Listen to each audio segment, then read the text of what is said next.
कौटिल्य नाम के एक हमारे भारत के बहुत बड़े थिंकर थे, जिनको चाणक्य भी कह सकते हैं, विष्णुगुप्त भी कह सकते हैं, ना सुना सुना नाम है कौटिल्य। ये भारत के पहले राजनीतिक चिंतक है। पुस्तक का नाम है अर्थशास्त्र। अब नाम भले अर्थशास्त्र है, लेकिन है ये राजनीति शास्त्र की पुस्तक।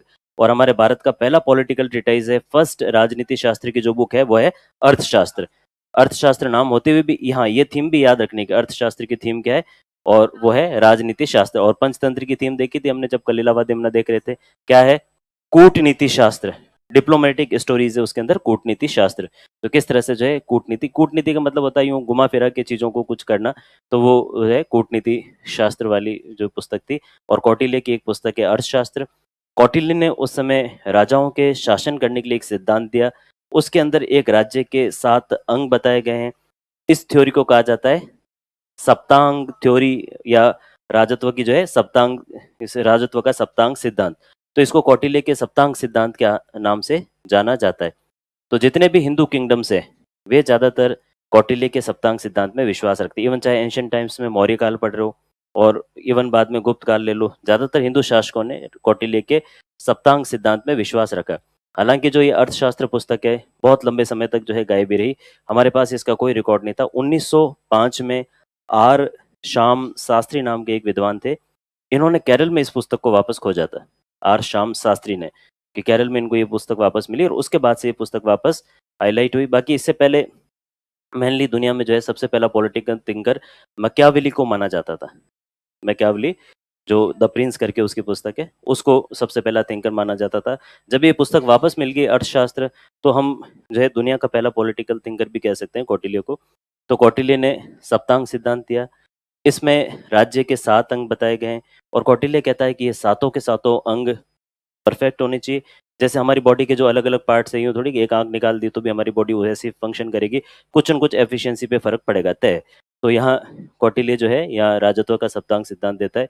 इसमें सबसे पहला, हालांकि इसको लिखने की जरूरत नहीं, क्योंकि तुम जब पॉलिटी पढ़ोगे तो भी वापस डिटेल में देखोगे, एंशियंट हिस्ट्री पढ़ोगे मौर्य काल के अंदर वापस डिटेल में आएगा। तो एक बार हम ये समझ लेते हैं, और फिर पॉलिटी में एक जगह वापस तुम इसको डिटेल में वहाँ लिख लोगे। एंशियंट में भी वापस इसका मेंशन आएगा, जब मौर्य साम्राज्य पढ़ा जाएगा तब कौटिल्य वहाँ पे आने वाला। तो सबसे पहला अंग है वह है राजा। राजा खुद, राजा अगर शक्तिशाली होगा, राजा में सारी योग्यताएं होगी, तो ही कोई राज्य इफेक्टिवली फंक्शन कर सकता है। स्पेशली जैसे आज भले ही थोड़ा बहुत राज्य राजा अगर अयोग्य भी है तो भी चल सकता है, क्योंकि हमने शक्तियों का विभाजन कर दिया। तो भाई राजा अगर पावरफुल नहीं है, जुडिशरी फिर भी काम करती रहेगी, लेजिस्लेचर फिर भी काम करता रहेगा, ज़्यादा से ज़्यादा फर्क पड़ेगा तो किस पे पड़ेगा, एग्जीक्यूशन पे फर्क पड़ेगा। तो यहाँ ऐसा नहीं है। अभी इस समय सभी शक्तियों का केंद्र कौन है, राजा। तो इसलिए राजा का योग्य होना तो जरूरी है ही है। जैसे ही अयोग्य राजा आएगा, हम देखेंगे कि पूरे पूरे राजवंश को ही लोग हटा देंगे। तो अयोग्य राजा तो बिल्कुल ही स्वीकृत है ही नहीं यहाँ पर। तो राजा के अंदर सभी गुण होने चाहिए। उस समय राजा से जो है ये अपेक्षा की जाती है। आपने बाहुबली भी नहीं था उसमें कि शास्त्र भी कर रहे हैं और शस्त्र भी सीख रहे हैं, तो ये सारी चीजें जो है राजा के अंदर होनी चाहिए। और वर्तमान में अगर देखा जाए, क्या ये करंटली रेलिवेंट है, तुम्हारे पॉलिटी में जो मेंशन आएगा वो यही आएगा कि जो सप्तांग थ्योरी है कौटिल्य की, क्या ये करंटली रेलिवेंट है नहीं है, अभी भी ये प्रासंगिक है नहीं है। भाई अभी भी अगर राजा योग्य है तभी तो प्रशासन बढ़िया से चल पाएगा। कि हम देखते हैं ना भाई, सरकार चेंज होती जो है, क्यों सिस्टम पूरे पूरे चेंज हो जाते हैं। कि एक सरकार बढ़िया फंक्शन कर रही है, दूसरी नहीं कर पा रही, बाकी व्यवस्था तो वही है। व्यवस्था थोड़ी चेंज हो रही है, हमारा संविधान थोड़ी चेंज हो गया। तो फिर ऐसे फर्क क्यों पड़ता है? उसका कारण है कि हमारा जो प्रशासनिक प्रमुख है या जो हमारा शासक है, वो अगर योग्य होगा, काबिल होगा, उसकी प्रशासन पर पकड़ अच्छी होगी, तो प्रशासन बढ़िया से चलेगा। तो राजा का योग्य होना जरूरी है। अभी भी राजा से ये उम्मीद की जाती है कि राजा जो है वो सारी चीज़ों में एक्सपर्ट हो, इसको पॉलिटी का अच्छा ज्ञान हो, इसको इकोनॉमिक्स की बढ़िया नॉलेज हो, इंटरनेशनल रिलेशंस बढ़िया से मैनेज कर पाए। तो इस तरह के जो राजा होते हैं वही देश को बढ़िया से चला सकते हैं। फिर दूसरा जो अंग है वो है अमात्य। क्या होता है अमात्य? मंत्री। कैसा होना चाहिए? मोटा भाई जैसा, कि मोटे भाई जैसे मंत्री हो, कोई दिक्कत नहीं, कहीं घूमो विदेशों में रहो आप आधे टाइम, तो भी पीछे आराम से सारी चीज़ें मैनेज हो जाएगी। तो ऐसे मंत्री होते हैं, विश्वास पात्र मंत्री होते हैं, जिनके भरोसे राज्य को छोड़ा जाए तो राज्य बढ़िया फंक्शन करेगा। तो कौटिल्य ने वैसे मंत्री की जो कंडीशन है वो अलग बताई। कौटिल्य कहता है कि मंत्री को कैसा होना चाहिए, मंत्री को हमेशा निडर होना चाहिए। राजा को बिना किसी लोभ लालच के, बिना किसी भय के बढ़िया निष्पक्ष सलाह दे सके। अगर राजा गलत है, कभी स्मार्ट नहीं दिख रहा, तो भी कहते हैं कि आज आप सही नहीं दिख रहे हो। तो इस तरह से अगर कोई सही राय दे सकता है, तो वही मंत्री सही है। अभी ऐसे ही है, कभी वो बिल्कुल कह सकते हैं राजा, अरे के साहब आप ये काम सही नहीं कर रहे हो, अरे तो जाते ही पहले जो है टोक लगाना पड़ता है। तो ये ज़रूरी है कि राजा को रेगुलरली फीडबैक मिलता रहे, सही फीडबैक मिलता रहे, तभी राजा बढ़िया से फंक्शन कर सकता है। बाकी राजा को पता कैसे चलेगा कि वो कोई भी काम कर रहा है, वो सही कर रहा है, नहीं कर रहा? भाई राजा अकेले कहाँ-कहाँ ध्यान रखे? तो इसलिए मंत्री हमेशा ऐसे होने चाहिए जो राजा को बिना किसी डर, बिना किसी लालच के जो बिल्कुल सही सलाह है वो दे सके, और वो जो है योग्य होने चाहिए। तीसरा, राजा अमात्य। तीसरी चीज़ होती है राष्ट्र, टेरिटरी। राष्ट्र या टेरिटरी, यानी हमारी जो सीमाएँ हैं, टेरिटरी है, वो वेल डिफाइंड होनी चाहिए। सीमाओं से संबंधित कोई विवाद नहीं होना चाहिए। कौटिल्य कहता है कि जिन राष्ट्रों के सीमाओं से संबंधित विवाद होते हैं, वहाँ विकास की जो है संभावना कम हो जाती है। क्या अभी सही है? बिल्कुल सही। अभी ज़्यादा से ज़्यादा जो दुनिया में हम जो जितने भी सेना पे खर्चा बहुत ज़्यादा बढ़ जाएगा। दूसरा, अस्थिरता का जो है माहौल रहेगा। अभी भी देख लो ना, दुनिया में आधे से ज़्यादा जो फसाद है, सीमाओं को लेकर ही तो है। सीमाएँ अगर वेल आइडेंटिफाइड हो, तो कोई दिक्कत है ही नहीं। बहुत ज़्यादा पैसा खर्च करना होता है, अगर सीमाएँ सुरक्षित नहीं है, सीमाओं का अगर मार्केशन सही नहीं है, अपने कितने जो है समस्याएँ होती रहती है। तो वेल डिफाइंड टेरिटरीज़ होनी चाहिए। सीमाओं से संबंधित अगर कोई विवाद है, तो उनका जल्दी से जल्दी निपटारा किया जाना चाहिए, तभी जाकर जो है देश तरक्की कर सकता है। तो राष्ट्र का मतलब हो गया यहाँ पर टेरिटरी, या हमारी जो ज्योग्राफिकल बाउंड्रीज़ हैं, इनका मार्केशन होना चाहिए। हालाँकि कौटिल्य ने उस समय बहुत सारे ऐसे जो है फ़ॉर्मूलाज़ भी बताए कि कोई भी राजा अपनी सीमाओं का जो सीमांकन है कैसे करेगा, कि वहाँ पे कुछ जगह-जगह पर गुप्त निशान गाड़े जाने चाहिए, ताकि कल को कभी विवाद हो, तो उन गुप्त निशानों के माध्यम से पहचान सकें कि देखो हमारी सीमा यहाँ तक है, और तुम जो है हमारी सीमाओं पे अतिक्रमण कर रहे हो। तो राजा, अमात्य, राष्ट्र। चौथा है, जब सीमाओं की बात चल रही है, तो सीमाओं की सुरक्षा से संबंधित बहुत अच्छे उपाय किए जाने चाहिए, और बहुत अच्छे दुर्ग होने चाहिए, कि हमें हमारी सीमाओं की सुरक्षा के लिए बढ़िया सीमाओं पर दुर्ग या फोर्ट्स बनाने चाहिए, और इन फोर्ट्स तक जो सप्लाई चेन है वो बढ़िया मेंटेन की जानी चाहिए। पोर्ट में बढ़िया किलेदार होने चाहिए। तो ये सारी जो है चीज़ें अभी भी है, अभी भी हमारे बीएसएफ वगैरह है ये, जो हमारी सीमाओं की सुरक्षा करती है। तो ये फोर्ट्स वगैरह जो है होने चाहिए। राजा, अमात्य, राष्ट्र, दुर्ग। फिर 5वां है कोष, खजाना।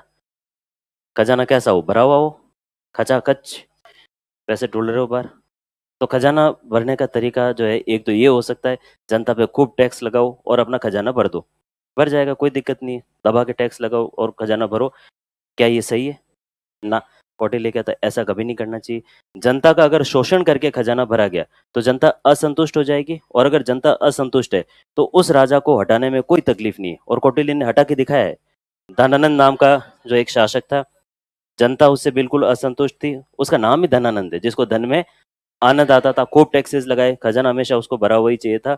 तो इस वजह से जनता उससे असंतुष्ट थी, और कौटिल्य को उसको हटाने में बिल्कुल भी तकलीफ नहीं हुई। तो जो यहाँ पर कोष है, बढ़ने के लिए क्या उपाय करने चाहिए?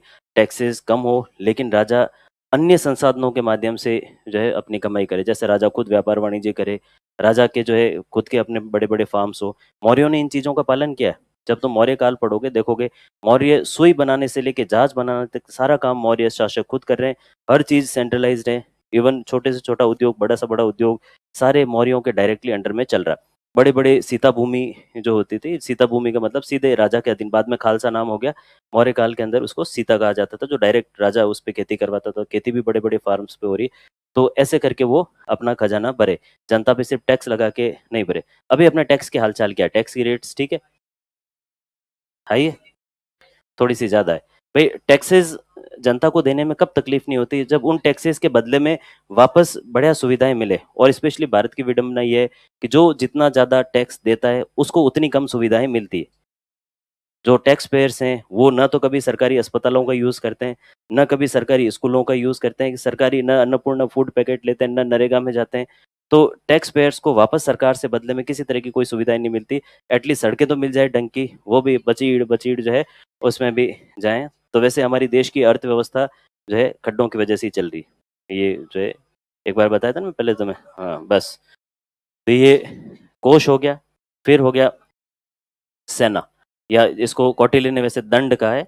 सेना को दंड या बल कहा जाता है। तो दंड या बल, जो कि सेना है। सेना मजबूत होनी चाहिए, प्रशिक्षित होनी चाहिए। सेनाओं के जो अलग-अलग अंग होते हैं, उस समय भी हुआ करते थे। मौर्य काल में सेना के 6 अंग थे। 6 अलग-अलग डिविजन्स थे, वो सारे बढ़िया प्रॉपर्ली मेंटेन्ड हो, सेना को हथियार वगैरह प्रॉपर्ली जितने चाहिए वो सारे मिलने चाहिए। अभी भी है, सेना को जितनी भी टेक्नोलॉजीज़ वगैरह चाहिए वो सारी अवेलेबल करानी चाहिए।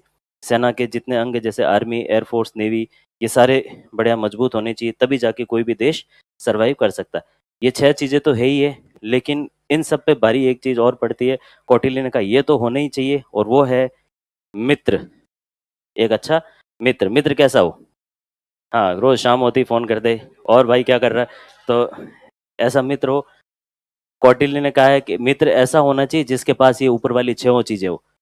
मित्र तो हमारे जो है उधर सोमालियान, जो है नाइजीरियन, ऐसे जो दुनिया भर के अफ्रीका में देश ही देश भरे पड़े हैं। लेकिन जब ज़रूरत पड़ती है हमारे काम कौन आते हैं? अमेरिका आता है, रशिया आता है, ऐसे देश काम आते हैं। तो हाँ, अमेरिका भी आता है कभी-कभी, रशिया भी आता है। रशिया अलग तरह से काम आता है, अमेरिका अलग तरह से काम आता है, दोनों काम आते हैं अपने-अपने हिसाब से। तो ये क्या था अपना कौटिल्य का सप्तांग सिद्धांत, सप्तांग थ्योरी, ठीक है? तो राजा जो है वो ये यहाँ पर बढ़िया अच्छा योग्य हो, ये सारी चीज़ें इसने कौटिल्य ने बताई।